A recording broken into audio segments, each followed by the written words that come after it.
सांख्य योग नाम गरेको भगवद गीता को दोस्रो अध्याय को 51 51वां श्लोक रहेछ। सबैले मिलेर 51वां श्लोकलाई दोहोर्यौं। कर्मजं बुद्धियुक्ता हि फलं त्यक्त्वा मनीषिणः जन्मबन्ध विनिर्मुक्तः पदं गच्छन्त्यनामयम्। बहुत सुंदर श्लोक छ। भगवान श्री कृष्ण हताश भएका, अत्यंत किंकर्तव्य विमूढ भएका, भ्रमित भएका अर्जुनलाई कर्तव्य कर्मको बाटोमा लाउँदै हुनुहुन्छ। तर 5000 वर्ष पहिले गरिएको यो संपूर्ण शास्त्रको एकमात्र रस, संपूर्ण शास्त्रको एकमात्र यो नवनीत केवल अर्जुनलाई मात्रै होइन, अर्जुनलाई माध्यम बनाएर हामी सबैलाई सम्झाउँदै हुनुहुन्छ। त्यसकारणले आज 5000 वर्ष अगाडिदेखि भनिएको कुरो भगवान श्री कृष्णको श्रीमुखारविन्दबाट प्रकट भएको यो दिव्य वाणी आज पनि उत्तिकै यसको महत्व छ। आज पनि उत्तिकै यसको रसास्वादन भइरहेको छ। भगवद गीता यस्तो खालको अपूर्व धर्म ग्रन्थ हो। शंकराचार्यदेखि लिएर भक्तिका उच्च कोटिका आचार्यहरूदेखि लिएर एउटा सामान्य भन्दा सामान्य व्यक्ति पनि भगवद गीताको आश्रय लिन्छ। भगवद गीताको आश्रय लिएर आफ्नो जीवनमा परम शान्तिको अनुभव गर्दछ। तसर्थ भगवद गीता सर्वोपयोगी सर्वकालिक ग्रन्थ हो। भूत भविष्य वर्तमान प्रत्येक समयमा भगवद गीताको धेरै ठुलो महिमा छ। तसर्थ म जहिले पनि निवेदन गर्दछु, संसारमा नियम छ मित्र बनाउने, साथी बनाउने नियम छ। तर साथी हमेशा प्राय कृष्णले सुदामालाई साथी बनाए जस्तो त बनाइदैन। कसको घरमा जाँदाखेरि मलाई सुहाउँछ, कसलाई बोलाउँदाखेरि मेरो घरमा ठिक लाग्दछ, मेरो औकात के हो, मेरो योग्यता के हो, त्यस अनुसारले साथी मित्र इत्यादि बनाइन्छ। तर भगवद गीतालाई यदि जीवनमा साथी बनाइयो भने जसले पनि सामान्य भन्दा सामान्य, असामान्य भन्दा असाधारण प्रतिभाले युक्त भएको व्यक्तिले पनि भगवद गीतालाई आश्रय लिन सक्दछ। हामी हिन्दूहरूको, हामी सनातन धर्मावलम्बीहरूका धेरै कमीहरू छन्। हाम्रा सबभन्दा ठुला कमीहरू के हुन् भने हाम्रो परम्परामा, सनातन धर्ममा यस्ता यस्ता परम दिव्य महापुरुषहरू भए। ती महापुरुषहरूले आफ्नो जीवन कालमा मानव मात्रका कल्याणका लागि निरन्तर उद्यम गरिरहे, उद्योग गरिरहे र आफ्नो समयमा उनीहरूले धेरै धेरै मनुष्य जातिको उनीहरूले उद्धार गरे। तर उनीहरू जानुभन्दा पहिले उनीहरूले जानेका दिव्य कुराहरूलाई अक्षरशः ग्रन्थ बनाएर हाम्रो अगाडि छोडेर महापुरुषहरू गए। तर हामी हिजो आज यति धेरै निकम्मा छौं कि ती महापुरुषहरूले अनन्त अनन्त पुरुषार्थ गरेर जुन दिव्य ग्रन्थहरू, परम दिव्य साहित्यहरू हाम्रा लागि उपहार दिएर जानुभएको छ, ती साहित्यहरू पढ्ने हामीलाई समय छैन। फेरि यो केही वर्षपछि यो मिडिया जुन इलेक्ट्रोनिक मिडियाहरू आयो, सोसियल नेटवर्क्सहरू आयो, यसमा यति धेरै मानव जातिलाई हुक गरिदियो यसले। तपाईहरुलाई थाहा छ यो जुन सोसियल नेटवर्क छ यो यति खतरनाक भाइरस छ। हुन त अब यसैको माध्यमले म हजुरहरूसँग अहिले पुग्दैछु, तर यति मात्रै यसको उपयोग भएको छैन। प्राय म धेरै मुलुकहरूमा घुम्दाखेरि, धेरै देशहरूमा घुम्दाखेरि, गरिब देशदेखि लिएर धनवान देशसम्म घर घरमा हामी के देख्दछौँ भने ती साना साना बालकहरू जसले अहिले जीवनको विषयमा केही पनि जानेका छैन, ती बालकहरूलाई पनि माता पिताहरूले एउटा आइप्याड दिएको हुन्छ अथवा फोन दिएको हुन्छ, अनि बहुतै सानो शिशु अवस्थादेखि आँखाका लागि पनि नुकसान गर्दछ, कानका लागि पनि नुकसान गर्दछ, एकाग्रताको लागि पनि नुकसान गर्दछ, चरित्रको लागि पनि नुकसान गर्दछ। तर त्यो कुरो दिन्छन् किन भन्दा मोबाइल अथवा आइप्याड दियो भने उनीहरूको त्यहाँ खेल्ने सामग्रीहरू धेरै हुन्छ। प्रारम्भ गर्दा कार्टुनबाट उनीहरू आफ्नो जीवनलाई प्रारम्भ गर्दछन्। खाना खुवाउँदाखेरि कार्टुन हेर्ने सुरुमा कति खायो के खायो ध्यान हुँदैन, माता पितालाई सन्छ। सुत्ने बेला भयो अलिकति हेर्न दियो भने एकछिनमा सुतिहाल्छ। तर कार्टुनबाट प्रारम्भ भएको उसको सोसियल नेटवर्कको प्रवेश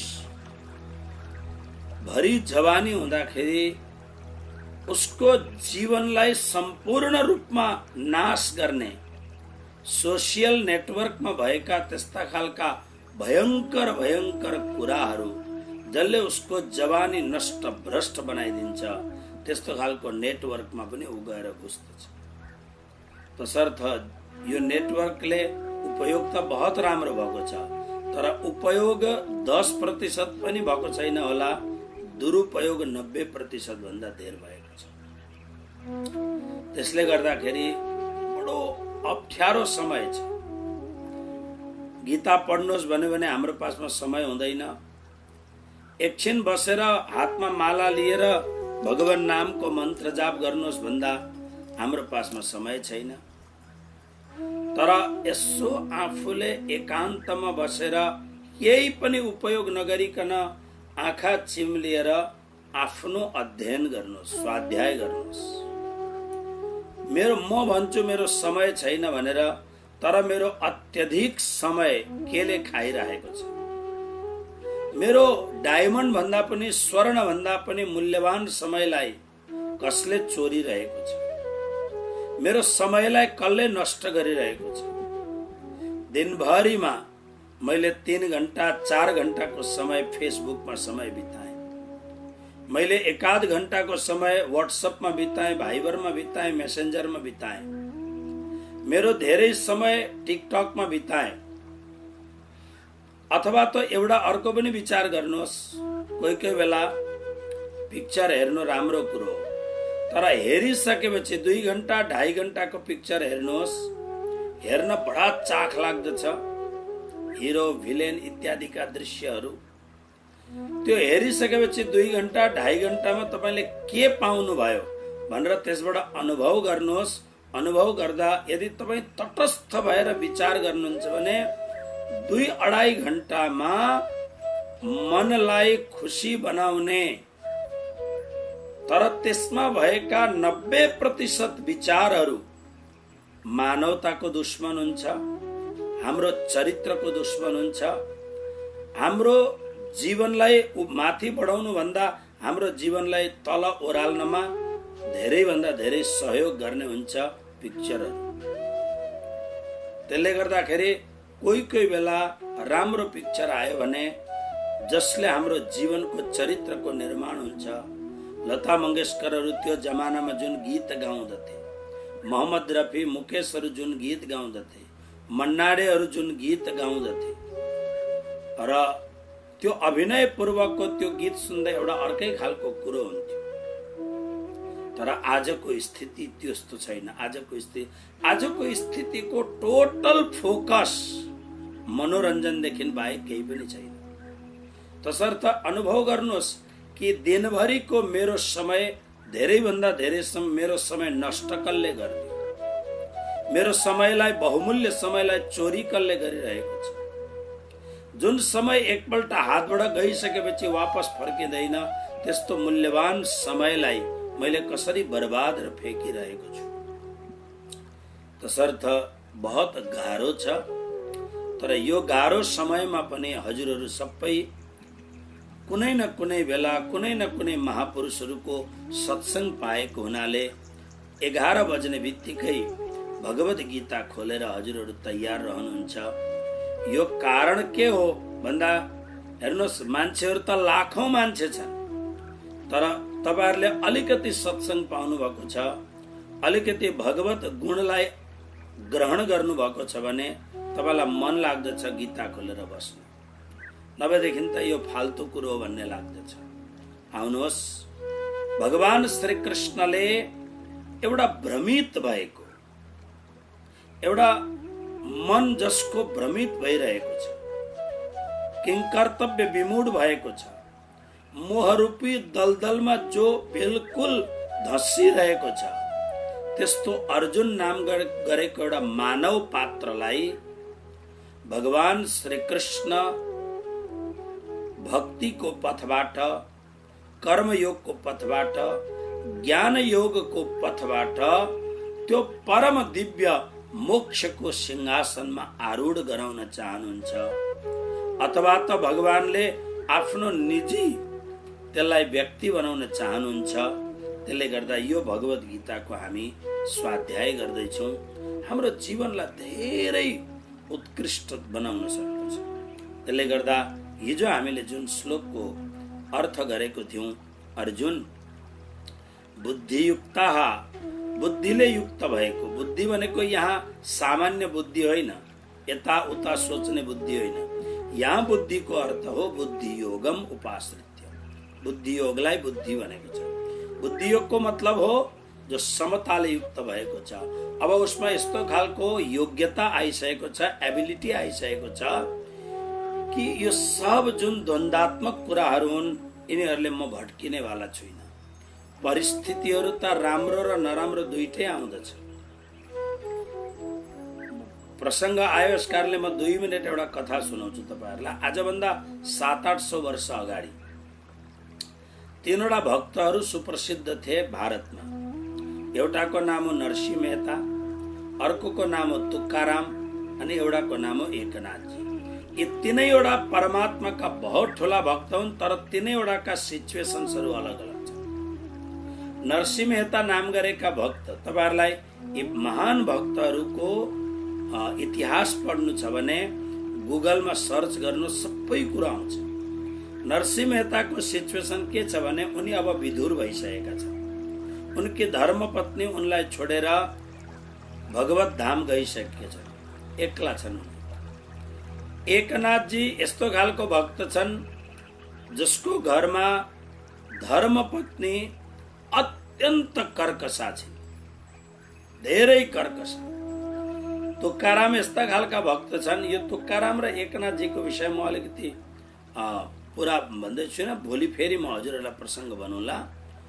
तुकारामजीको यस्तो भक्त स्त्री छिन् जसले अत्यन्त प्रगाढ पतिदेव प्रति उनको अनुराग छ। यानी तीनैवटा भक्तहरूको सिचुएसन अलग अलग छ। एउटीकै पत्नी नै छैन, उनी परमधाम गमन भइसक्यो। एउटीकी पत्नी छन् भने अत्यन्त कर्कशा छिन्। कर्कशा भनेको बिहानदेखि उठेर झगडा मात्रै गर्ने, सानो न्यु पाउनु हुँदैन, बस पतिदेवलाई पिट्नै पाड्छिन् कि भनेर लागिहाल्ने, खाली झै झगडा मात्रै गर्ने पत्नी छिन्। एउटाकी पत्नी परम अनुरागी, परम प्रेयसी, परम भक्त छिन्। एक दिन विठ्ठलनाथजी मन्दिर छ राजस्थान महाराष्ट्रमा, त्यहाँका पण्डितले, पुजारीले तीनैवटा भक्तहरूलाई भोजन गर्न बोलाए। भोजन गराए। भोजन गरिसकेपछि दान दक्षिणा दिएपछि अनि ती पण्डितले आग्रह गरे, म सोध्न चाहन्छु, तपाईहरु 3 जनाको सिचुएसन अलग अलग छ, तर तीनैजना महान भक्त हुनुहुन्छ, मस्त हुनुहुन्छ। यो मस्ती हुने उपाय के हो? भन्दा श्री नरसिंह मेहताले भन्नुभयो, भलु थयौं भागी जन्जाल सुखे भजिसौं श्री गोपाल। जबसम्म धर्म पत्नी थिइन्, म कहीँ पनि भक्ति गर्न पुग्दथे, तर मनमा हुन्थ्यो ओहो मेरो बाटो हेरिरहेकी होलिन्, मैले जानु पर्दछ। एउटा ताना बाना थियो, एउटा आकर्षण थियो, तर भगवानले मेरी धर्म पत्नी लानुभयो। अब म एक्लै छु, त्यसकारणले यति आनन्द छ, जहाँ गए पनि, जहाँ जति दिन बसेर कृष्ण नामको गुणगान गाए तापनि मलाई कोही अब अप्ठ्यारो छैन। त्यसकारणले भलु थयौं भागी जन्जाल, राम्रै भयो परमात्माले यो मेरो झन्झट एउटा हटाइदिनु। उनले भनेको कुरो यो सबैलाई लागु हुँदैन नि। अब म एक्लै छु, मस्त छु, एक टाइम खान पाए पनि, दुई टाइम खान पाए पनि प्रभुको गुण कीर्तन गाउनमा मस्त छु, आनन्दित छु। जसकी पत्नी अत्यन्त कर्कशा छिन्, दुर्छे छिन्, तिनलाई सोद्धाखेरि उनले के भन्छन् भन्दा मलाई यति आनन्द आएको छ भक्तिमा, किनभने पत्नी भनेको संसारको सबैभन्दा प्रिय हो, त्यसकारणले प्रियतमा भनिन्छ उनलाई। तर भगवानको कृपाले मलाई यस्ती पत्नी आइलागिन्, बिहानदेखि मात्र झगडा गर्छिन्, गाली मात्रै गर्छिन्, यस्ता यस्ता दुर्छे शब्दले गाली गर्छिन्, मुटु छिया छिया हुन्छ। त्यतिखेर मलाई याद आउँदछ कि संसारको सबैभन्दा प्रिय पत्नी, उनले पनि जब यति गाली गर्छिन्, उनले पनि मुटु छेडान्ने गरी भन्छन् भने यो संसारमा कोही पनि प्रिय छैन, प्रियता केवल कृष्ण हुनुहुन्छ भन्न उनले जति बोल्दछिन् त्यति मेरो हृदयमा कृष्ण प्रति अनुराग जाग्दछ र संसार प्रति वैराग्य जाग्दछ। कोही छैन आफ्नो, यो सब देखावटी राम छाया मात्रै हो, केवल कृष्ण हुनुहुन्छ भनेर बार बार मनमा अनुराग जाग्दछ। को छ यो संसार? जसकी पत्नी अत्यन्त प्रिय छिन्, ती भक्तलाई सोद्धा उनले भने मेरो परम सौभाग्य हो, भगवानले बडो ठुलो कृपा गर्नुभयो मलाई कि मेरो घरमा यस्ती धर्म पत्नी छिन्, मैले केही पनि चिन्ता गर्नु पर्दैन।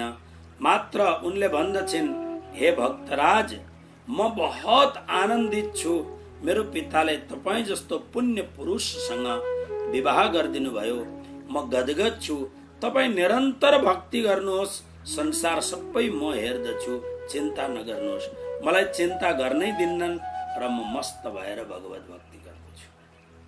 एउटी भन्छन्, मलाई बाउले कहाँ बिहे गरेर फसाइदिनु भयो, यस्तो खालको पुरुषसँग मेरो बिहे गरिदिनु भयो, बिहानैदेखि मलाई हकार्छिन्, झगडा गर्छिन्, दुष्ट शब्द बोल्दछिन्। एउटाले भन्छन्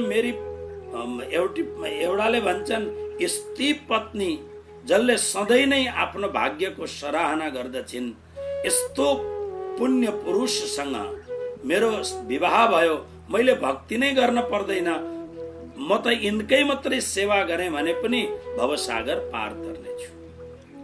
तीनैजनाको सिचुएसन अलग अलग छ, तर तीनैजनाका भाव परम दिव्य छ।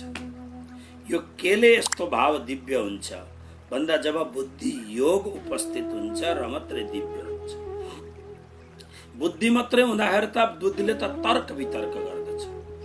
त्यसकारणले हे अर्जुन, बुद्धियुक्त माने जसको बुद्धियोग भएका यस्ता ज्ञानी जनहरू, मनुष्यहरूले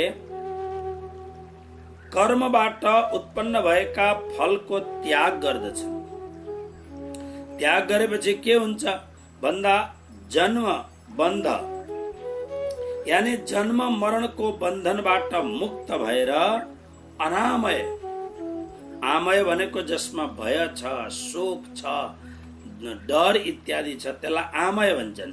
तर अनामय भनेको त्यस्तो निर्विकार, त्यस्तो जहाँ भय छैन, शोक छैन, द्वन्द्व छैन, त्यस्तो खालको परम निर्विकार पदम यानी भगवानको स्थानमा अथवा भगवत चरणारविन्दमा बिन्दलाई गच्छन्ति, प्राप्यन्ते, प्राप्त गर्दछ।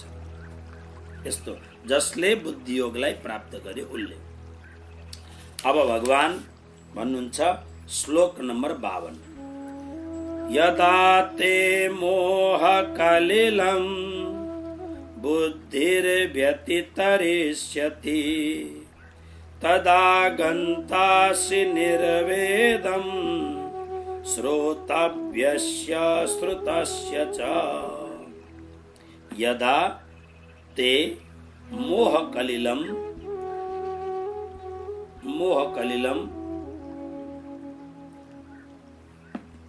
बुद्धिः व्यतिररिष्यति तदा गन्तासि निर्वेदं श्रोतव्यस्य श्रुतस्य च। यदा ते मोहकलिलं। अब अर्को कुरो भन्नुहुन्छ कि यसरी हुँदा हुँदै वैराग्य प्राप्त हुन्छ। भगवत गीतामा अब अगाडि बढ्दै जाँदा भगवानलाई अर्जुनले सोधेका छन्, प्रभु यो मन यति चञ्चल छ, तपाईँ भन्नुहुन्छ मन लगा लाग्दैन, कहाँबाट लगाउनु?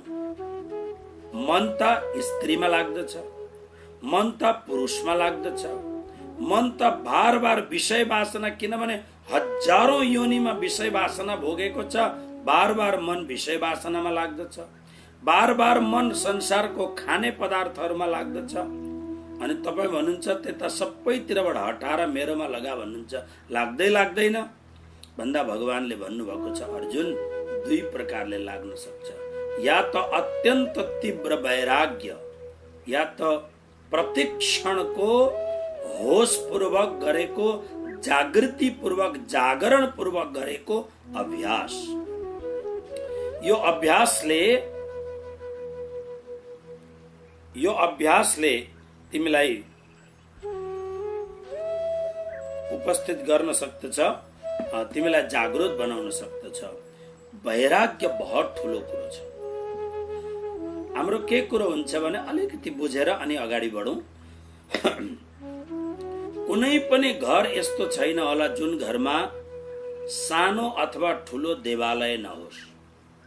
फेरि मैले नेपालमा त देखिरहेको छु, काठमाडौँमा म चावेल आश्रममा बस्दा चावेल आश्रमको छतमा हेर्दाखेरि पुरा काठमाडौँको एक भूभाग देखिन्छ। सबैका घरमा, कसैको घर 2 तला 3 तला 4 तला घरमा घरको माथि सानो मन्दिर बनाएको हुन्छ, जसको व्यवस्था छैन। आफ्नो घरको भित्र जहाँ पनि मन्दिर त बनाएकै हुन्छ। अनि त्यो मन्दिर बनाएको ठाउँमा, त्यो मन्दिर भएको ठाउँमा प्राय मलाई लाग्दैन कि त्यस्तो खालको कोही दुर्भाग्यशाली होला जसले केही छिन बसेर भगवत गीताको स्वाध्याय गर्दैन अथवा एकछिन बसेर घन्टी बजाएर ओम जय जगदीश हरे भन्दैन। त्यस्ता बहुत कम्ती मान्छे। प्राय सबैले बिहान थोरै समय निकालेर राम्रो पूजा गर्दछ, राम्रो भक्ति गर्दछ। सबैतिर पूजा पाठ इत्यादि राम्ररी हुन्छ। तर प्राय फेरि नजान्ने मान्छे पनि बहुत कम्ती छन्। तपाईँ प्राय हेर्नुहोस्, चिया पिउने ठाउँमा, फलैचामा अथवा चौरस्ता भएको कुनै यसो उभिने ठाउँमा प्रत्येक मान्छेलाई तपाईँ सुन्नुहोस्, एकछिन उभिएर सुन्ने आदत कम हुन्छ। एकछिन सुन्नुहोस्, सुन्दा यस्तो लाग्छ हरेक व्यक्ति राजनीतिज्ञ छ, हरेक व्यक्ति हर कुरो जान्दछ, नजान्ने कोही पनि छैन। पूजा पनि प्रत्येक मान्छे गर्दछ। तर पनि हामी किन अगाडि बढ्न सक्दैनौँ हाम्रो अध्यात्मको बाटोमा भन्दा यसको सबभन्दा ठुलो कारण हो श्रीमद् भागवतको अजामिल प्रसङ्गमा एउटा शब्द छ, हस्ति स्नानम इव क्रिया। हात्तीले स्नान गरे झैं अरे। जस्तो हात्तीले, म हरिद्वार बस्दाखेरि प्रत्येक दिन गंगाजीको सेवन गर्न जान्थे बनारसमा पनि। त्यहाँ पल्लो अर्कोपट्टि अर्को छोरमा हजारौं हात्ती आउने गंगा स्नान गर्ने। तर हात्तीहरू खूब मजाले स्नान गरेपछि फेरि बाहिर निस्किएर हिलोमा अथवा धुलोमा लोटपोट गर्दछन्, लडीबडी गर्दछन्। अब त्यो मरिमरि नुहाएको अर्थ के भयो? धुलोमा अथवा हिलोमा लोटपोट लडीबडी गर्यो भने हाम्रो भक्ति, हाम्रो पूजा पाठ, हाम्रो गरिने कुनै पनि पुण्य उपार्जन हात्तीले नुहाए जस्तो मात्र हुन्छ, हस्ती स्नान जस्तो मात्रै हुन्छ।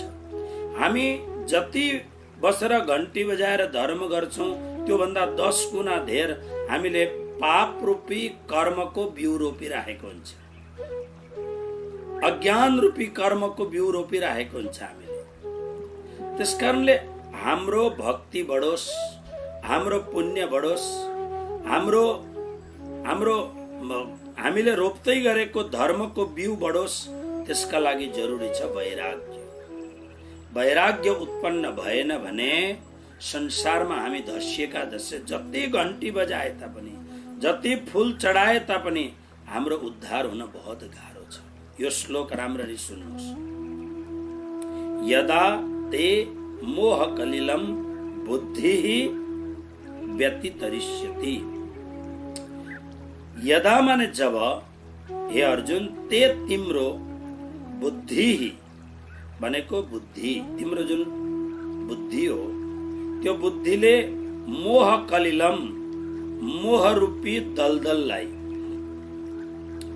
जहाँ यति धेरै हिलो छ, 1 किलोमिटरसम्म हिलै हिलो छ, हिलोमा पसेपछि त्यो हिलोले अहिले अलिकति गर्दै गर्दै भसाउँदै जान्छ, त्यसलाई मोह कलिलम भन्छ। कलिलम हिलो हिलो, चारैतिर कहीँ अगाडि निस्किन सक्ने सामर्थ्य नै छैन, त्यस्तो हिलो छ। तर यहाँ जुन कृष्ण भन्नुहुन्छ त्यो हिलो पानी र माटो मुछिएको हिलो होइन, यो हिलोको नाम हो मोह रूपी हिलो। ध्यान दिएर सुन्नु होला। मोह कलिलम, मोह रूपी हिलो, मोह रूपी दलदललाई व्यतिरिष्यति पार गर्न सक्दछ। अब यो हिलो के को छ भन्दा यहाँ जुन हिलो छ, मोह एव कलिलम इति मोह कलिलम, मोह रूपी हिलो छ। हाम्रो कृष्ण प्रणामी सम्प्रदाय धर्ममा जुन महाग्रन्थ छ तारतम वाणी, त्यसको पहिलो प्रकरण, यी 2-3 किताब यस्ता छन् जसमा मङ्गलाचरण छैन। जस्तो भगवत गीतामा मङ्गलाचरण छैन, कोही मङ्गलाचरण छैन भगवत गीतामा। धृतराष्ट्रले सुरु गर्दछ, धर्मक्षेत्रे कुरुक्षेत्रे समवेतायुत्सव। तारतम वाणीमा पनि कोही मङ्गलाचरण छैन। तारतम वाणीको सुरुवात हुन्छ, हवे पहला मोहजलनी कहूँ बात, तेता दुख रूपी दिन रात, दावा नलबले कई भात, तेणी केटली कहूँ विख्यात। अनि अन्तिम समापन हुन्छ, महामती करे उम्म तरोष। शब्द अलिकति परिवर्तन गरिरहेको छ। कृष्ण कन्हैया लाल की। अब हेर्नुहोस्, प्राणनाथजीले पनि सबभन्दा पहिले मोहको प्रकरण सुरु गर्नुभयो। लेखेको छ, अथ मोहजल्नु प्रकरण, मोहजलको प्रकरण। त्यसमा यो 84 चौपाई पढ्ने जस्तो चौपाई छ। महात्माहरूले भन्छन् यो 84 चौपाई किन राखेको, 82 किन छैन, 85 किन छैन भन्दा यो 84 चौपाईलाई जसले राम्ररी जान्छ उसको भवसागरको 84 पार हुन्छ। एक चौपाई। यसमा प्राणनाथजीले मोहलाई, भगवान कृष्णले मोहलाई हिलो बताउनु भयो। तल हिलो भनेको ध्यान दिनु नि, त्यो बाटोमा हिँड्दा यसो छ्याप्पिने हिलो होइन नि। हिलोले भरिएको अथाह जुन परिधि छ, बहुत हिलो, धेरै हिलो, जहाँबाट मुक्त हुन हाम्रो गाडी पनि भास्यो, हामी पनि भास्यौं, अब उद्धार हुने उपाय नै छैन। त्यो हिलोको वर्णन, त्यो दलदलको वर्णन गरेको। प्राणनाथजीले मोहलाई अर्को रूपमा हेर्नुभयो। प्राणनाथजीले मोहलाई के भन्नुहुन्छ, हवे पहला मोहजलनी कहूँ बात। मोहजल, मोहजल, यो मोहलाई पानी भन्नुभयो। विचित्र। तेता दुख रूपी दिन रात, दावा नलबले कई भात। फेरि अर्को कुरो भन्नुभयो, यो दावा नल अग्नि भनेको डढेलो जसलाई हामी भन्छौँ नि जंगलमा लाग्ने, यो त डढेलो जस्तो पनि छ। तेणी केटली कहूँ, यो मोह जलले, यो मोह रूपी डढेलोले कसलाई बालेको छैन, भन्न पूरा प्रकरण भन्नु। मुनि जनने मना ब्याहार, शिव ब्रह्मादिक नवलय पार, सुख सनकादिक नवटली, लक्ष्मी नारायण ने फरीबड़ी, विष्णु वैकुंठली धाम आहे, सागर शिखर नमुक क्या क्या है, ये ऊपर हवे शू कहूं, बीजा नाम ते कहना लहूं, एणे वचने सरवाड़ो थयो, ब्रह्मांड धन सर्वे आवयो, तत्व सौ एणीए जीती लीधा, 14 लोक पोताना कीधा, वली लीधो तत्व मोह जे थके उपन्यास सौ कोए, पछि गएर मोहलाई मायामा परिवर्तन गरेर 14 वटा यसका हतियार छन् इत्यादि। जब हामी वाणी चर्चा गरौँला त्यतिखेर यसको विशद व्याख्या गरौँला। यहाँ मोहलाई दलदल भनेको छ अर्जुन। अनि अब दलदलबाट यो जाकिएको दलदलबाट पार को हुन सक्छ भन्दा जो बुद्धिमान छ। मूर्खले त्यहाँ बल गर्यो भने जति बल गर्छौ त्यति धसिँदै जान्छ, त्यति तल भासिँदै जान्छौ। यहाँ त अत्यन्त बुद्धिमान व्यक्ति छ भने कसरी मैले पार तर्ने हो, कुन तरिकाले पार, यहाँ युक्ति प्रयोग गर्नु पर्दछ। त्यसकारणले कृष्ण भन्नुहुन्छ अर्जुन, जब तिम्रो बुद्धि मोहको दलदललाई पार गर्दछ तदा त्यतिखेर श्रुतस्य, हेर्नुहोस्, तदा गन्तास्य निर्वेदम श्रोतव्यस्य श्रुतस्य च, त्यतिखेर श्रुतस्य अनि श्रोतव्यस्य, तब त्यतिखेर के हुन्छ, श्रुतस्य अनि श्रोतव्यस्य। श्रुतस्य भनेको सुनिएका र श्रोतव्यस्य भनेको सुन्नमा आइएका। यो शब्द अलिकति तपाईलाई कन्फ्युज गर्न सक्दछ। त्यसकारणले हिजो मैले धेरै यसमाथि अनुसन्धान गरेपछि यसको सजिलो दुईटा अर्थ लाउनुहोस्। श्रुतस्य भनेको लौकिक अनि श्रोतव्यस्य भनेको पारलौकिक। यो संसारमा दुई प्रकारका भोगहरू छन्। एउटा भोग अहिले हाम्रो शरीरद्वारा हामीले उपार्जन गरेर अथवा हाम्रो प्रारब्धबाट उपलब्ध भएको भोगहरू। उदाहरणका लागि म तपाईहरुलाई मेरो दृष्टान्त दिन्छु। म हिजो अस्तिसम्म एउटा सर्वसाधारण साधु थिएँ। मैले सपनामा पनि कल्पना गरेको थिइनँ म कहीँ गएर महन्त हुन्छु। मलाई महन्त शब्दै मलाई नफरत थियो, मलाई सुन्न मन लाग्दैन थियो। जीवनको एउटै मात्र विचार थियो कृष्ण भक्ति गर्ने। अनि घण्टौं सम्म यमुनाको तटमा अथवा गंगाको तटमा घण्टौं माला जप्ने, एउटा मात्र कौपिन वस्त्र लगाएर आनन्दपूर्वक भक्ति गर्ने मनमा भावना थियो। कुनै संग्रह नगर्ने, परिग्रह संग्रह नगर्ने, बिल्कुल यस्तो। तर दैव संयोग महन्त हुन आए। अब महन्त हुन आउँदा के भयो भने धेरै प्रकारका कुराहरू साथमा आए। अब परमहंस पीठाधीश्वर भन्छन्, महन्त भन्छन्, हजारौं चेला चेली हुन्छन्। यो पनि एक प्रकारको भोग नै हो। धेरै अब यसमा होशियार रह्यो भने यसबाट पार तर्न सकिन्छ। तर यो मलाई प्राप्त भयो, उपलब्ध भयो भनेर यसमा मुछ्यो भने यो यति खतरनाक दलदल हो, यसबाट पार पाउन बहुत कठिन छ। बहुत म कुनै दिन कथा सुनाउला। आज मलाई अलिकति भगवत गीताका विशेष श्लोकहरूको व्याख्या गर्नु छ। यो बडा खतरनाक कुरो छ। हो, यसरी नै राजनीति क्षेत्रमा तपाईहरु त बहुत भुक्तभोगी हुनुहुन्छ। नेपालमा बस्नुहुन्छ। हिजो अस्तिसम्म गाई चराउने मान्छे, एउटा झुप्रोमा बस्ने मान्छे, तर भगवानको कृपा सम्झिनुहोस्, प्रारब्ध सम्झिनुहोस्, टिकट मिल्यो, डराएर होस्, त्रास गरेर होस्, जे गरेर होस्, ऊ भोट जित्यो। भोट जितेर ऊ संसद भवनमा पुग्यो। संसद भवनमा पुगेर 3, 4, 5 वर्षसम्म टिकेपछि तपाई देख्नुहुन्छ राजनीतिको प्रभाव 4-5 वर्षमा नै काठमाडौँ जस्तो ठाउँमा ठुलठुला बिल्डिङ उनले उभ्याउन सक्दछ। घरको अगाडि 1-1.5 करोड पर्ने गाडीहरू उनले किन्न सक्दछ। बहुत कम्ती यस्ता खालका राजनीतिक जीवनमा अत्यन्त शुद्ध व्यक्तिहरू हुन्छन्। अब नेपालको गरिमामय इतिहास म धेरै जान्दिनँ, त्यसकारणले क्षमा माग्दछु। तर भारतमा म बचपनदेखि बसेको हुनाले भारतमा हामी देख्दछौँ, भारतमा एउटा चाणक्य नाम गरेका व्यक्ति थिए, जसले चन्द्रगुप्त एउटा सर्वसाधारणलाई सम्राट बनाए चाणक्यले। चाणक्यको नाम चाणक्य होइन, विष्णु शर्मा नाम हो। तर यो चाणक्य जब चक्रवर्ती सम्राटका महाअमात्य थिए, त्यतिखेर उनको एउटा झोपडी थियो। काम गर्दाखेरि दरबारमा आउँथे, अरू बेला आफ्नो कुटियामा गएर बस्दथे। सानो खरले छाएको कुटिया थियो।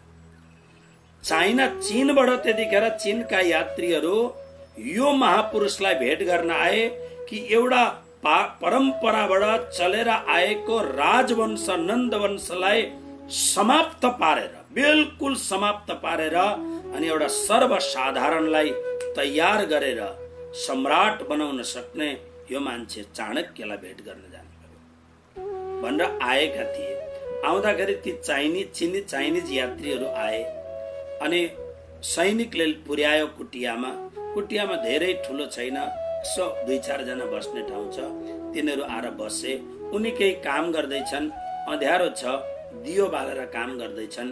काम गर्दा गर्दै अनि अब आफ्नो अलिकति काम सकेर यात्रीहरूलाई पहिले ती आएका अतिथिहरूलाई स्वागत गर्नु पर्यो भनेर स्वागत गर्दाखेरि त्यहाँ अर्को पनि दियो रहेछ। त्यो दियोबाट त्यो दियो अर्को दियो जलाएपछि यो दियोलाई बन्द गरेर अनि स्वागत सत्कार भयो। धेरै कुराकानी भए। जब ती चीनका यात्रीहरू जान लागे त्यतिखेर उनीहरूले सोधे, चाणक्य यो के हो? दियोमा तेल पनि छ, बत्ती पनि छ, सब कुरो छ, तर यो दियो निभाएर यो दियो बाल्नुको अर्थ के यो बुझ्न सकिएन भन्दा चाणक्यले भने यो दियोमा बत्ती तेल यो सरकारको खजानाबाट आउँदछ, किनभने म यहाँ पनि सरकारको काम गर्दछु। हिसाब किताब इत्यादि नीति नियम बनाउने काम म यहाँ कुटियामा बसेर पनि गर्दछु। र यो दियो मलाई जुन सरकारबाट तलब मिल्दछ त्यो तलबबाट आएको खर्चबाट यो दियो बल्दछ। अब तिमीहरू मसँग भेट गर्न आयौ, यो नितान्त मेरो आफ्नो काम हो, सरकारको काम होइन, राज्य राष्ट्रको काम होइन। त्यसले गर्दा राष्ट्रको दियो बाल्दाखेरि यो नोक्सान हुन्छ। तसर्थ मैले यो मेरो आफ्नो खर्चबाट जुन मैले पाएको छु त्यो दियो म जलाउँदैछु। छक्क परे चाइनिज यात्रीहरू, आश्चर्यचकित भए। यसलाई भनिन्छ राजनैतिक जीवनको शुद्धि। भारतमा त्यो चाणक्य यस्तो त हजारौं प्रमाणहरू छन्। अहिले वर्तमानमा अटल बिहारी वाजपेयी, हिजो अस्ति मात्र उनको देहावसान भयो। अटल बिहारी वाजपेयी राजनीति जीवनको एकदम शुद्ध व्यक्ति मानिन्छ। यतिखेर नरेन्द्र दामोदर दास मोदी, अब यतिखेर नेपालमा अलिकति फेरि मोदीका विरोधमा एउटा लबी चालु भएको छ। म धेरै कुरो गर्न चाहन्न, तर यसको जीवन तपाईहरुले हेर्नुभयो भने आश्चर्यचकित हुनुहुन्छ।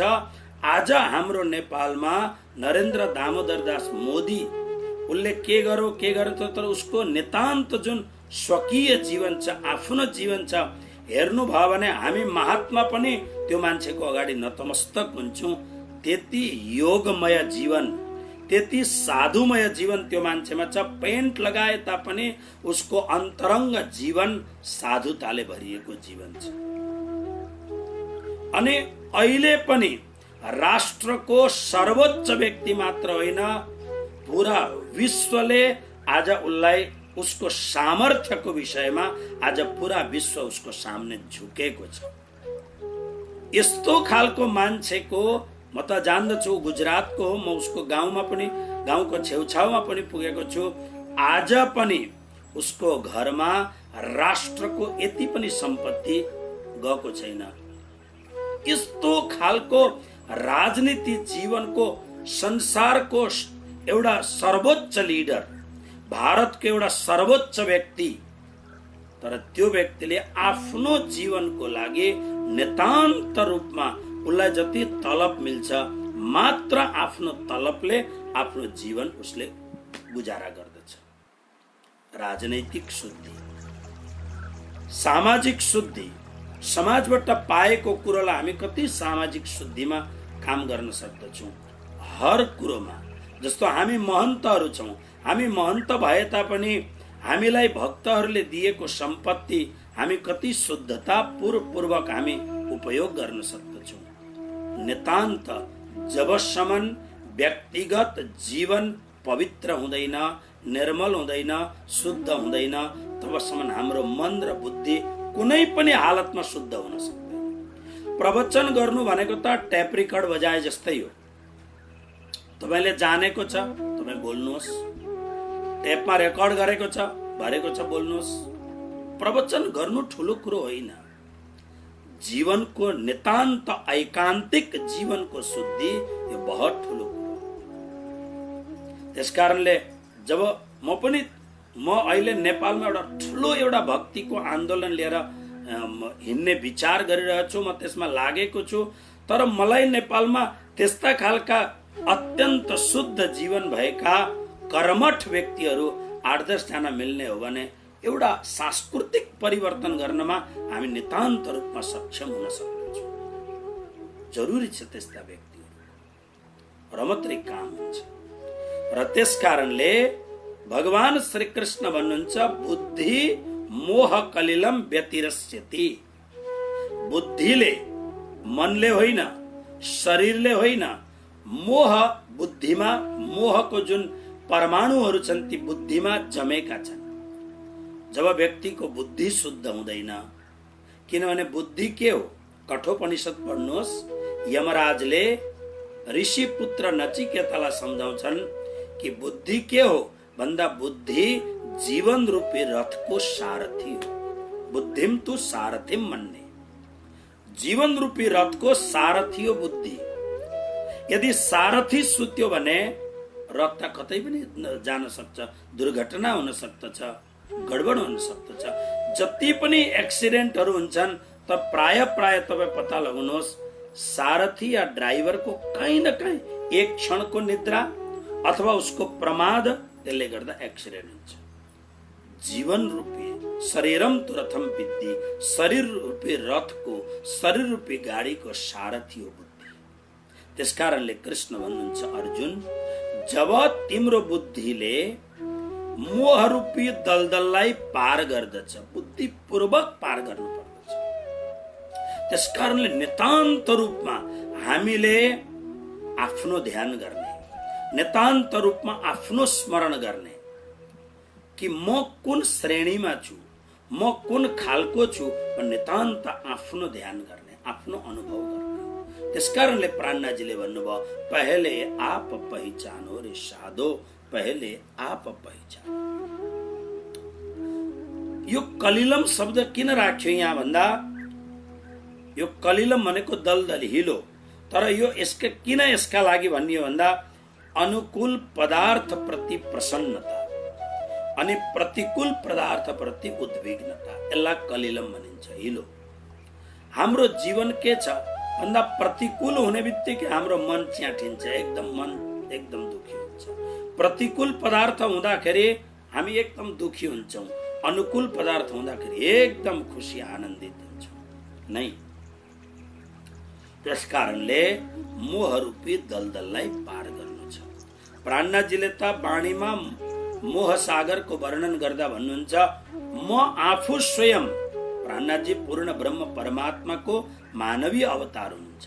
तर गुरु महिमा प्रकट गर्दा उहाँले के भन्नुभयो भन्दा, म त मोह रूपी समुद्रमा म त यति हराइसके, मैं तृण जुद किदा फरी फरी, पछे तो गत मत मारी हरी, लई बस पोताने करी, तमे अनेक शिखामण कहीं, परम भरम आड़े में काई नवग्रही, मोसू एवी तो हज थई, जो बाणी तमारी में नव लई, तमे पेरे पेरे समझावी, तो मुने तोहे बुद्ध न आवी, जुगते करीने जगावी, लई तार तमे लगावी, तमे अंतर्गते दीधा दृष्टांत, त्यारे भागी मारा मननी भ्रांत।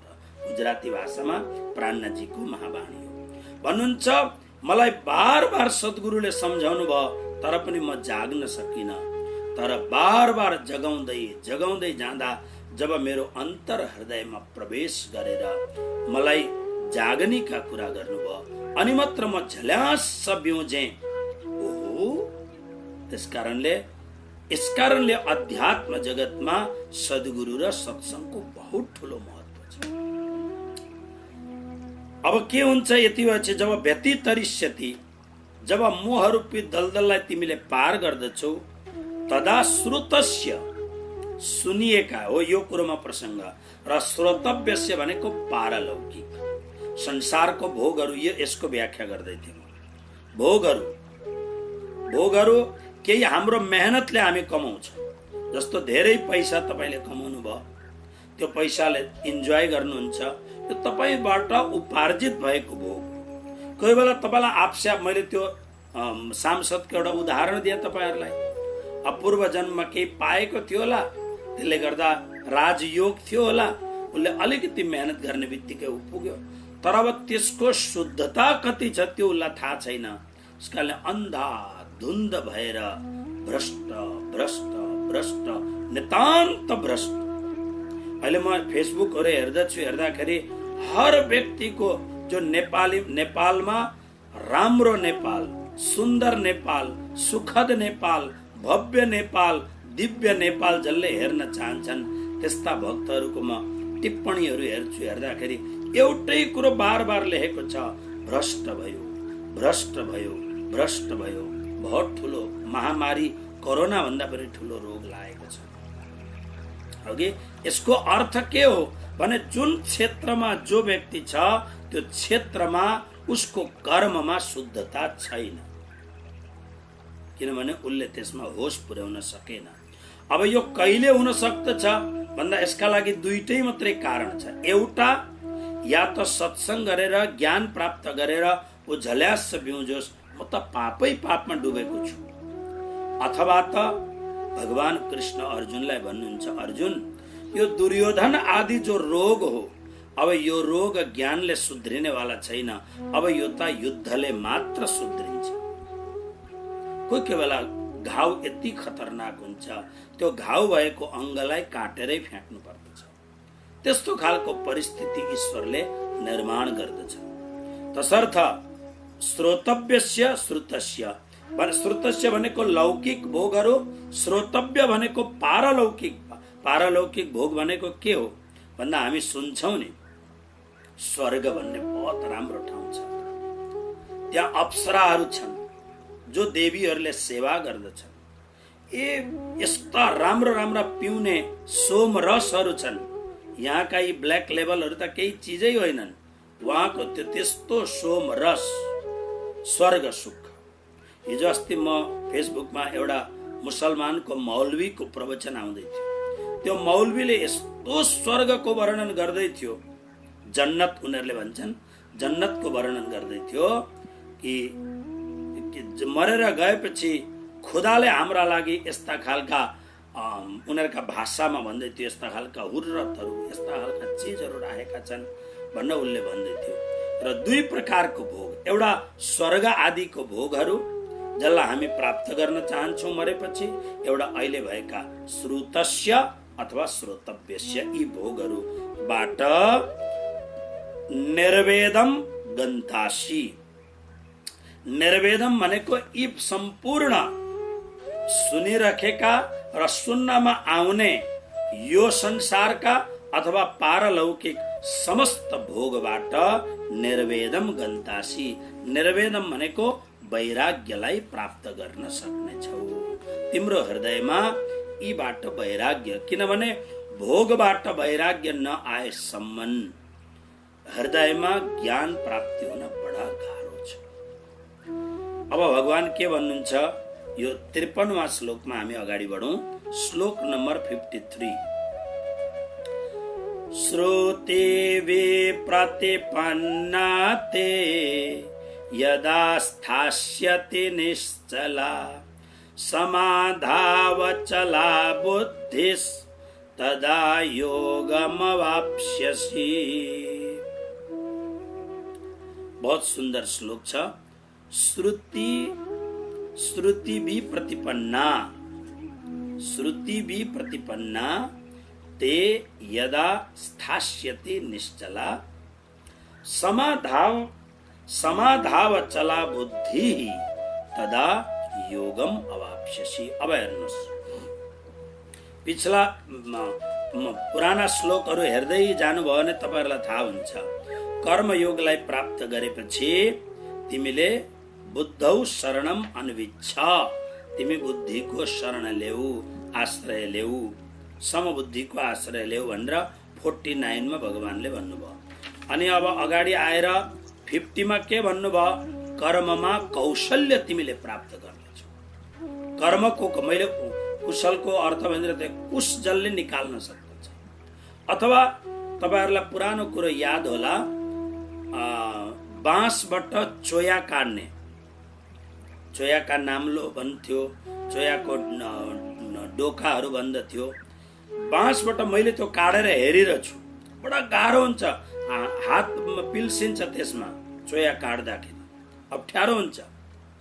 तर जान्ने मान्छेले, त्यो गाउँका मान्छेहरूले हेर्नु फट फट फट सानो पातलो पातलो चोया नै भन्छ होला सायद, कस्तो राम्रो चोया निकाल्छन् उनीहरूले। त्यस्ता खालका धेरै कुराहरू छन्। जो जानेन भने, अनाडी भयो भने हात पिल्सिन्छ, हरेक कुरो हुन सक्छ। तर यदि अनाडी छैन भने, त्यो कर्म प्रति उसको कौशल्य आयो भने त्यो कर्म एकदम फिनिसिङ वाला हुन्छ। त्यसकारणले कर्म योगमा अर्जुन तिमीले कौशल्य प्राप्त गर्न सक्छौ भन्न 50 मा श्लोक कौशल्य प्राप्त गर्ने कुरोहरू। अब 51 मा श्लोकमा आएर तिमीले यस्तो ठाउँ पाउँदछौ जहाँ शोक पनि छैन, डर पनि छैन, भविष्यको लागि डर छैन, भूतकालको शोक छैन, वर्तमान आनन्दै आनन्दको तमसोमा ज्योतिर्गमय मृत्योर्मा अमृतम गमय, यस्तो खालको परम दिव्य अखण्ड शाश्वत सनातन पदम अनामयम पदम तिमीले पाउँछौ। 51 मा श्लोकमा भन्नुभयो। अब 52 मा श्लोकमा के भन्नुभयो भने, तिमीले मोह कलिललाई प्राप्त गरेपछि, मोहको दलदललाई प्राप्त गरेपछि भोगबाट तिमीले पाउँछौ वैराग्य प्राप्त हुन्छ। वैराग्यको सामान्य अर्थ के हो भने, सम्पूर्ण संसारलाई तपाईँ जहाँ जुन व्यवस्थामा हुनुहुन्छ त्यो संसारलाई खूब प्रेम गर्नुहोस्, खूब प्रेम गर्नुहोस्। पति पत्नी, छोरा छोरी, धन सम्पत्ति, कपडा लत्ता, छर छिमेकी सबैसँग खूब प्रेम गर्नुहोस्। तर कसरी प्रेम गर्ने भन्दा कमलको फूल जस्तो भएर प्रेम गर्ने। कमलको फूल जन्मिन्छ हिलामा, तर हिलोलाई स्पर्श गर्दैन उसले। त्यसरी नै संसारलाई तपाईँ मान्नुहोस् या नमान्नुहोस्, मोह कलिलम शब्द कृष्णको गीताले भन्दछ, यो संसार त दलदल नै हो, यो संसार दलदल नै हो, चाहे त्यो कुनै पनि प्रिय अथवा अप्रिय रूपमा आओस्। अब यो शब्द भन्दा तपाईहरु गृहस्थीहरूलाई बहुत नराम्रो लाग्छ। अरे प्राण भन्दा प्यारी पत्नी दलदल हुन् र, प्राण भन्दा प्यारो पति दलदल हो र, प्राण भन्दा पनि प्यारा यी साना साना भल्ट्याङ बुल्टुङ यो दलदल हो र? हाँ, अवश्य। यदि आफूलाई बिर्सेर, आफ्नो आत्मालाई बिर्सेर, आफ्नो कृष्ण परमात्मालाई बिर्सेर यदि संसारमा यसरी एकदम संसारमा घोर संसारमा लाग्यो भने त्यो दलदल नै हो। तर यदि कृष्ण आफ्नो प्रियतम हो भन्ने मानेर यदि पूरा संसारको सेवा गर्नुहोस्, अब संसार दलदल हुँदैन, संसार त एउटा फुलबारी जस्तो हुन्छ। मैले हिजो अस्तिका कुराहरूमा पनि मैले हजुरहरूलाई भन्छु। त्यसले गर्दा के हुन्छ भने दुईटा कुरो प्राप्त हुन्छ।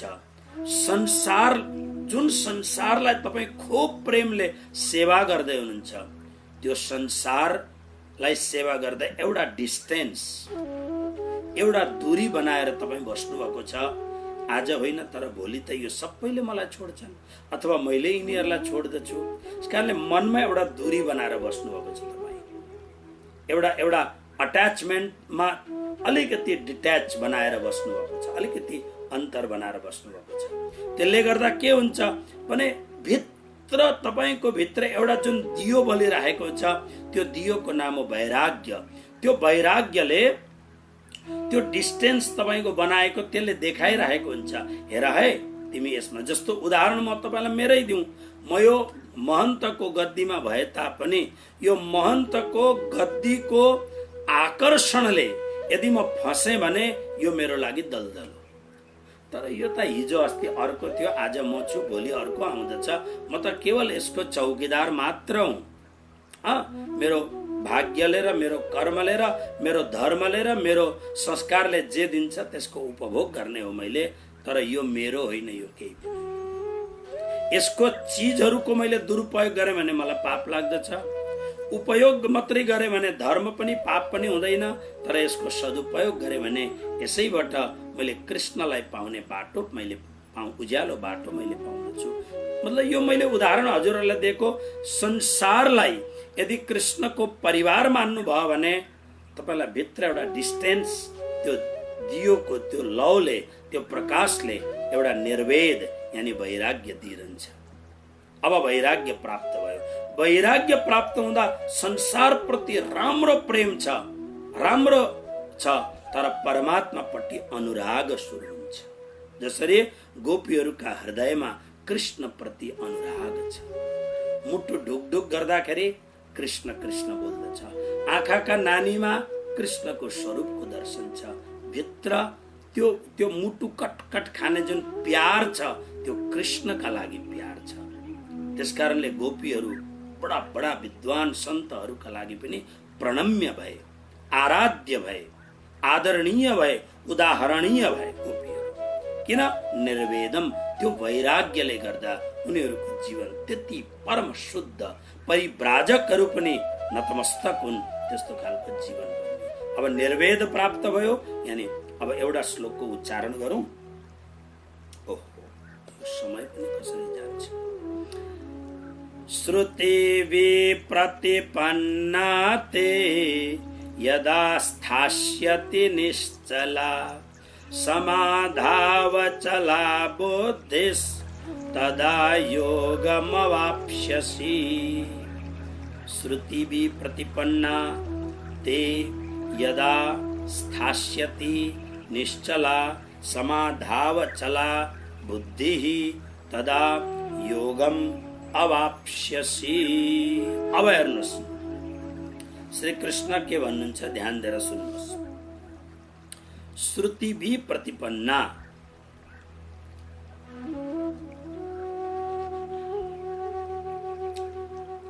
शास्त्रहरूमा जुन वेदको कुरो आएको थियो त्यो वेदको कुरोमा भगवानले भन्नुभयो अनि तिमीले वेदलाई, वेददेखि माथि उठ, तिमी त्रिगुणातीत बन, निस्त्रै त्रैगुण्य विषया वेदा निस्त्रैगुण्य भवार्जुन निर्द्वन्द्व नित्य सत्तस्तो निर्योग क्षमात्मा। बस त्यही कुरोलाई फेरि कृष्ण यहाँनिर अलि अर्को ढङ्गले भन्दै हुन्छ। श्रुति विप्रतिपन्ना, अनेक प्रकारका शास्त्रका, अनेक भेद भएका, अनेक प्रकारका कुराहरूलाई सुनेर, अब सुन गजब छ नि त। अब तपाईँ एउटा शास्त्र पढ्नुहोस्, त्यसमा त्यो शास्त्रमा अर्कै देवताको वर्णन लेखेको छ, अर्को शास्त्र पढ्नुहोस् अर्कै कुरोको वर्णन लेखेको छ, अर्को पढ्नुहोस्। त्यसकारणले अलग अलग भेद भएका शास्त्रका, अशास्त्रका होइन, शास्त्रकै वचन सुनेर जसको बुद्धि भ्रमित भएको छ। श्रुतौ विप्रतिपन्ना विक्षिप्ता, यो सप्तमी तत्पुरुष छ यहाँनिर। श्रुतौ भनेको वेद वाक्यहरूद्वारा अथवा श्रुति वाक्यहरूद्वारा अथवा शास्त्रीय परम्पराद्वारा विप्रतिपन्ना यानी विक्षिप्ता, जो विक्षिप्त बुद्धि भएको छ। यस्तो तिम्रो जुन बुद्धि हो त्यो बुद्धि यदा निश्चला स्थास्यति, जब तिम्रो बुद्धि निश्चल बनिन्छ। निश्चल कसरी हुन्छ? समाधाव चला, समाधौ अचला। समाधौ भनेको समाधिमा, यानी अब तिमी कृष्णमा एकाकार भयो, परमात्मामा एकाकार भयो अर्जुन। त्यसकारणले भिन्न भिन्न शास्त्रहरूले भ्रमित भएको, विचलित भएको, छत विच्छत भएको। त्यसकारणले बहुत ध्यान दिनुहोस्। शास्त्रहरूले एकातिर हाम्रो बुद्धिलाई भ्रमित बनाइदिएको छ भने, अनि अर्को कुरो हिजो आजको टेलिभिजन छँदैछ, अनि टेलिभिजनमा नयाँ नयाँ देखिने बाबाहरूको ओहो यता यस्ता छन्, उता यस्ता छन्, फलाना यस्ता छन् भन्ने, यी सबैले हाम्रो बुद्धिलाई भ्रमित बनाइदिएको छ।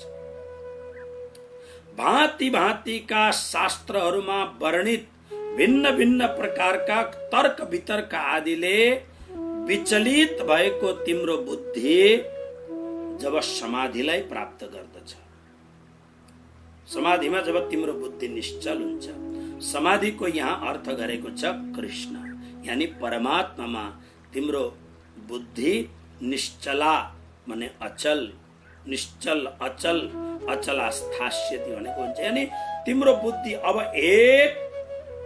विचलित छैन, तिम्रो बुद्धि एकदम अचल हुन्छ, तिम्रो बुद्धि एकदम अब कसैले चलायमान बनाउन सक्दैन तिम्रो बुद्धिलाई। त्यो अवस्था जब तिमी पाउँछौ तदा योगम अवाप्स्यसि। कहीं भन्नुभयो कौशल्य प्राप्त हुन्छ, कहीं भन्नुभयो निर्वेद प्राप्त हुन्छ, वैराग्य।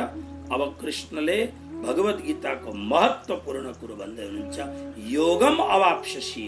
अब तिमीले वास्तविक जुन परम स्वर्ण सिंहासनमा तिमीलाई म बसाउन चाहदैछु त्यो स्वर्ण सिंहासन हो योगको स्वर्ण सिंहासन। योगारूढस्तदुच्यते। त्यो योगको परम सुन्दर स्वर्ण सिंहासन तिमीले अवाप्स्यसि पाउन सक्नेछौ। कहिले भन्ने मान्छेहरूबाट अथवा यी भिन्न भिन्न प्रकारका खबरहरूबाट अथवा अनेक प्रकारका श्रुति शास्त्रबाट विप्रतिपन्न विक्षिप्त भएको तिम्रो चलायमान अत्यन्त चञ्चल बुद्धि जब शान्त हुन्छ। केले शान्त हुन्छ? सद्गुरुको शरणमा गएर जब हामी सत्संग गर्दछौँ, सत्संग गरेपछि यी दिव्य शास्त्रका कुरा हामीले बुझ्न सक्दछौँ, तब हाम्रो बुद्धिले योगलाई प्राप्त गर्दछ। योगलाई प्राप्त गरेपछि अब निश्चला बुद्धिको वर्णन गर्ने बित्तिकै अर्जुन एकदम तटस्थ भएर अर्जुनले भने प्रभु एकछिन मेरा प्रश्नहरू छन् त्यसको उत्तर दिनुहोस्। बोला के हो भन्दा अर्जुनले प्रश्न गरे, खाली श्लोक सुन्नुहोस्, अर्थ भोलि गर्नुहोला।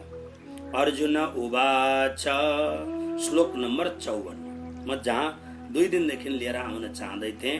स्थित प्रज्ञस्य का भाषा समाधिस्थस्य केशव स्थितधि किं प्रभासेत किमासीत ब्रजेत किम। तिम्रो बुद्धि अनि अचल हुन्छ, स्थिर बुद्धि हुन्छ। अर्जुनले फट्टै सोधिहाले स्थिर बुद्धि भएका व्यक्तिहरूको लक्षण कस्तो हुन्छ? जस्तो कोरोनाले ग्रस्त भएको मान्छेको लक्षण के हुन्छ? हिजो आज बार बार हामीलाई प्रत्येक दिन न्युजले अपडेट गर्दछ। पहिले अलगै खालको थियो, फेरि नयाँ रूप लिएर कोरोनाको पदार्पण हुँदैछ हैन। मतलब लक्षण के हो? स्थित प्रज्ञ यानी जसको बुद्धि स्थिर भएको छ, का भाषा उसका लक्षण कस्ता हुन्छन् के भनेर जान्नु तिनीहरूलाई? समाधिस्थस्य कस्तो हुन्छ? अनि समाधिस्थ भएका स्थित प्रज्ञाका लक्षण के हुन्? अनि त्यस्ता व्यक्तिहरू किम प्रभासेत कस्तो बाणी बोल्दछन्, किम आसित कसरी बस्दछन् र किम ब्रजेत कसरी हिँड्दछन्। यो 4वटा प्रश्न गरेको छ। यो 4वटा प्रश्नलाई पहिले प्रश्न हामी भोलि बुझ्छौँ अनि 4वटा प्रश्नको उत्तरलाई स्थित प्रज्ञा प्रकरण भनिन्छ। यसलाई बडो मिठो प्रकरण छ, फेरि सुन्नुहोस्। स्थिर बुद्धि भएका, समाधिमा स्थिर भएका, जसलाई स्थित प्रज्ञा भनिन्छ, यिनीहरूका लक्षण के हुन्? यिनीहरू कसरी बोल्दछन्, यिनीहरू कसरी बस्दछन्, यिनीहरू कसरी हिँड्दछन्। हेर्नुहोस्, हिजो आजको भाषामा भन्छन् बडी ल्याङ्ग्वेज। कस्तो बोल्दछ मान्छे, कसरी उठबेस गर्दछ मान्छे, उसको हिँड्ने तरिका के हो। संस्कृतमा धेरैवटा शब्द छन्। कहीँ भन्छ गजगामिनी, कहीँ भन्छ हंसगामिनी। यस्ता खालको शब्दहरू थिए कि हिँड्दाखेरि पनि लक्षण थाहा हुन्थ्यो कि यो कुन खालको लक्षण भएको पुरुष अथवा स्त्री हो। अर्जुनले सोधेपछि अब भगवानले आफ्नो श्रीमधुर शैलीमा त्यो परम ब्राह्मीय भाषामा प्रभुको त्यो सुमधुर स्मित हास्यद्वारा उत्तर दिन थाल्नुहुन्छ, जुन उत्तरलाई हामी भोलि श्रवण गर्नेछौँ।